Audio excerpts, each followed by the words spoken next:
काय झालं एकदा 2 पोरी होत्या, गेंगाण्या आणि तुतान्या. पोरी सुंदर होत्या, देखण्या होत्या, स्वरूपान होत्या. पोरींना पाहुणे पाहायला आले. आल्याच्या नंतर पाहुण्यांनी नाव विचारले त्यांना.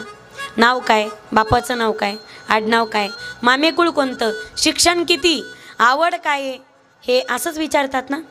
बरोबर आहे ना. हां, असंच विचारतात. पोरींना विचारण्यात आलं पण पोरी बोलतच नव्हत्या. पोरीला नाव विचारलं, बापानेच सांगितलं, शिक्षण बापानेच सांगितलं, आवड सगळं बापानेच सांगितलं. तर ते पाहुणे म्हणे, का हो आम्ही पोरींना विचारतोय आणि तुम्हीच बोलताय असं का? त्यामुळे कसं आहे ना, आमच्या पोरी फार लाजाळू आहेत, ह्या पाहुण्यात बोलत नाहीत आणि त्यामुळे त्या घाबरतात, म्हणून मी सांगतोय. तर पाहुण्याला इतका आनंद झाला, म्हणे अरे वा, अशा काळात अशा पोरी भेटणं म्हणजे.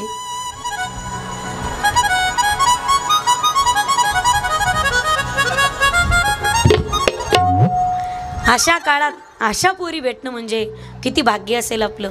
एकच नंबर पोरी आवडल्या, वा. आपल्याला सोयरीक आणि सुपारी फोडायची म्हणजे फोडायचीच. पाहुणे आनंदित झाले, पोरी आवडल्या. पण त्याच्यात एक पाहुणा चॅप्टर होता, महेशसारखा. त्या सगळ्या पाहुण्यामध्ये इतका पाहुणा चॅप्टर होता, त्याला थोडासा डाऊट आला आणि तो म्हणे जेवण करू आणि जेवल्याच्या नंतर सुपारी फोडू. सुपारी फोडायची त्याने मागे ठेवली. आता जेवण बसले, पंक्ती धरण्यात आल्या, पंक्ती बसल्या आणि त्यावेळी किचनमधून आता ताटं येत होते. ताटं येत असताना ताटं इतके मोठे होते. एका बाजूला सगळ्या भाज्या होत्या, एका बाजूला सगळ्या चटण्या होत्या. कारळ्याची होती, जवसाची होती, तिळाची होती, शेंगदाण्याची होती, खोबऱ्याची होती, आणखीन कोण म्हणलं गांज्याची. एका बाजूला सगळ्या चटण्या होत्या, एका बाजूला सगळे भजे होते. कांदा भजी, बटाटा भजी, गोबीची भजी, बिना कांद्याची भजे, सगळे भजे एका बाजूला होते. चपाती होती, भाकरी होती, पोळी होती, पुरी होती. मध्ये अशी मोठी वाटी वाढण्यात आली आणि त्या वाटीमध्ये काही वाढलेलंच नव्हतं. सगळ्यांचं लक्ष इतक्या भाज्या असताना मोठी वाटी कशासाठी वाढली असेल ही वाटी. तेवढ्यामध्ये किचनमधून एक बकेट आली आणि बकेटीवरची अशी वापस तरंगत होती. आता वापस सांगत होती की त्या बकेटमध्ये काय असेल, अशी वाफ तरंगत होती आणि त्या बकेटमध्ये कढी होती. कढी इतकी छान ती कढी होती, तेल चोपडी कढी होती. त्या कढीवर असा कढीपत्ता तरंगला होता. कढीपत्ता घाबरला होता कारण त्याचं मरण आता निश्चित होतं. इतकी छान कढी होती ती. तिच्यात असं थोडं लोणी घातलं होतं, लोणीची तिला फोडणी घातलेली होती, लसूण असा ठेचून घातलेला होता, शेंगदाणे असे आबडधोबड टाकलेले होते, तिला अद्रकसुद्धा टाकलेली होती, खोबरंसुद्धा टाकलेलं होतं, तिच्यामध्ये जिरे टाकले होते, तिच्यामध्ये इतकी छान होती ती कढी. तुमच्या तिच्यामध्ये दही टाकलेलं होतं, लोणीसुद्धा असं घातलेलं होतं, थोडीशी आंबट होती. उद्या खाऊ घाला गाड्या सगळ्याला. आमच्या दैठणीची कढी इतकी प्रसिद्ध आहे ना, आमच्या गावची कढी. तशी कढी कुठंच होत नाही. आमचं गाव कढीसाठी प्रसिद्धच आहे. इतकी छान कढी होती ती. तुमच्या तोंडाला आता काय सांगू, आता करूनच दाखवू लागेल. इतकी छान कढी होती, इतकी चांगली कढी होती ती, इतकी सुंदर कढी होती. आता ती वाढायचा अवकाश बावण्यानं भाया मागं सारल्या. कधी एकदा पुंडलिक वरदा होते आणि जशी वाटीत कढी वाढण्यात आली, पहिला फुरका त्याने मारला ज्यांनी सुपारी फोडायची थांबवली होती. तो असा चुरू कढी आणली त्यांनी. काय कढी म्हणली र, कोण असेल हे कढी करणार, काय कढी, इंद्राला सुद्धा दुर्लभ असणारी ही कढी, स्वर्गात सुद्धा अशी होणार नाही. काय कढी, कोण असेल ही कढी करणार, वा वा, याला म्हणतात कढी, अशी असते कढी. तशी ज्या पोरीनं कढी केली होती ना, ती पोरगी जरा सावरली. तिला असं वाटायचं मी सांगावं का मी केली, तिला असं वाटायचं की मी सांगावं का मी कढी केली.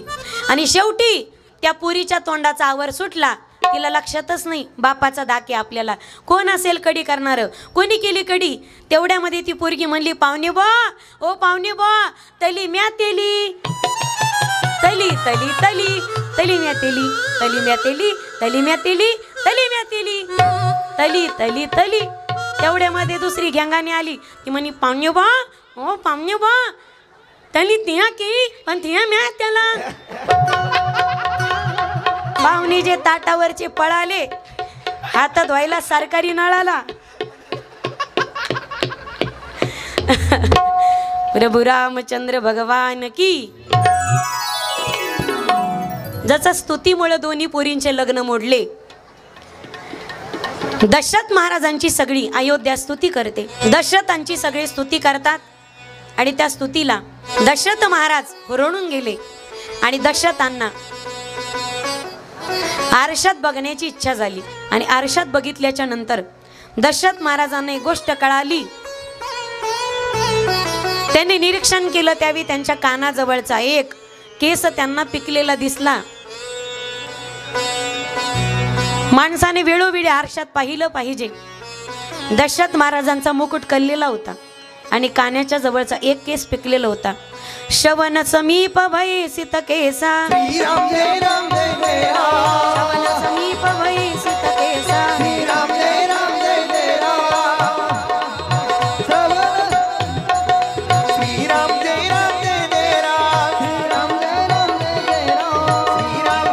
मानव जरटपनु असुपदेसा,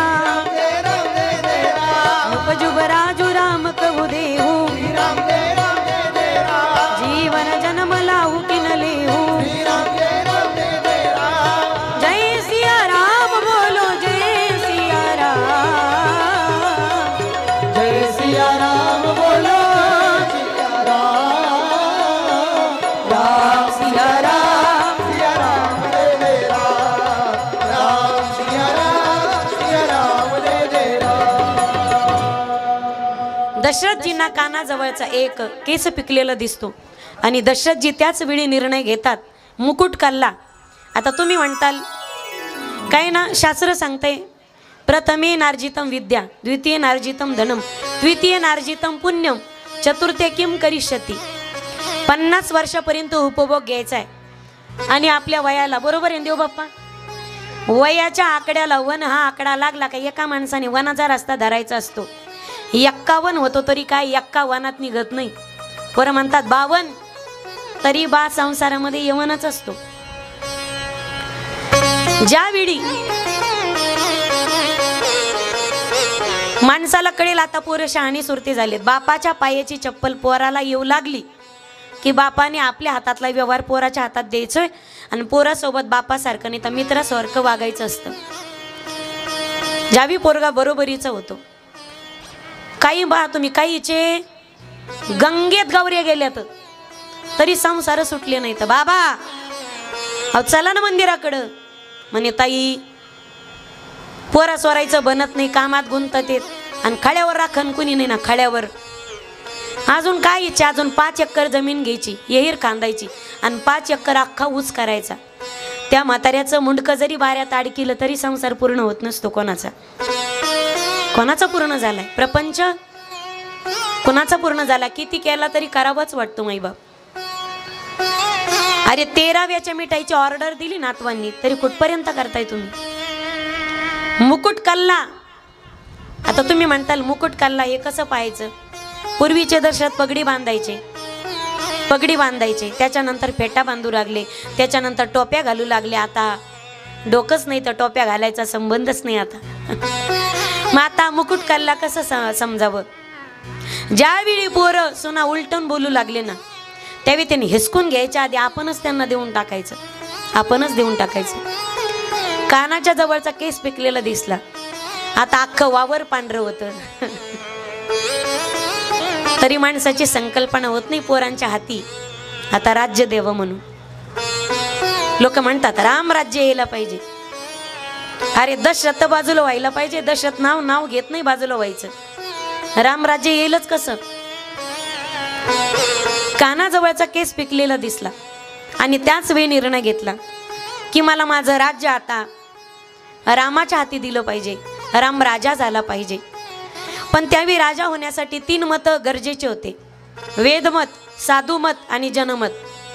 वेदमत, साधुमत आणि जनमत. जनमत मिळालंच पण वेदमत आणि साधुमत घेण्यासाठी जनक महाराज ज्यावेळी वशिष्ठांकडे जातात, कुलगुरू वशिष्ठांकडे, आणि गेल्याच्या नंतर सांगतात की मला रामाच्या हाती राज्य द्यायचंय. त्यावेळी वशिष्ठजींना एवढा आनंद होतो. वशिष्ठजी म्हणतात वेगी विलंबन करईनुप साजी सबु समाज बेगी विलंबन करई नको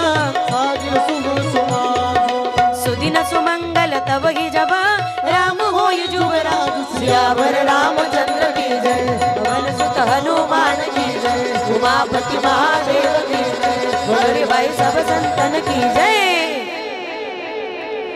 वसिष्ठजींना एवढा आनंद होतो. वसिष्ठजी म्हणतात यापेक्षा आनंदाची बातमी कोणती असू शकत नाही. पण महाराज राम राजा होण्यासाठी तिथीची गरज आहे ना, मुहूर्ताची गरज आहे. वसिष्ठजी सांगतात ज्या दिवशी राम राजा होईल ना तोच मुहूर्त असेल. रामाला राजगादीवर येण्यासाठी मुहूर्ताची गरज नाही. पण माणसं तर्क मांडण्यामध्ये पटाईत असतात. दशरथजी महाराज तर्क मांडतात आणि तर्क मांडण्यामध्ये माणूस पटाईतच असतो. दशरथ महाराज म्हणतात रामाला राजा करण्यासाठी सप्त समुद्राचं पाणी लागेल, घोड्याच्या हत्तीच्या पायाखालची माती लागेल, सप्त नद्यांचं तीर्थ लागेल, अनेक प्रकारचं जल लागेल, सामुग्री लागेल. आणि ही सगळी सामुग्री उंचीचे वस्त्र लागतील नव्हे. आणि हे सगळं आणण्यासाठी एका रात्रीचा तरी समय पाहिजे ना मला. त्यावेळी वसिष्ठजी महाराज म्हणतात राजा विलंब करू नकोस, विलंब करिता विघ्न ओढवेल. आत्ता तुला मानसिकता झाली ना, आत्ता म्हणजे आत्ता राम राजा झाला पाहिजे.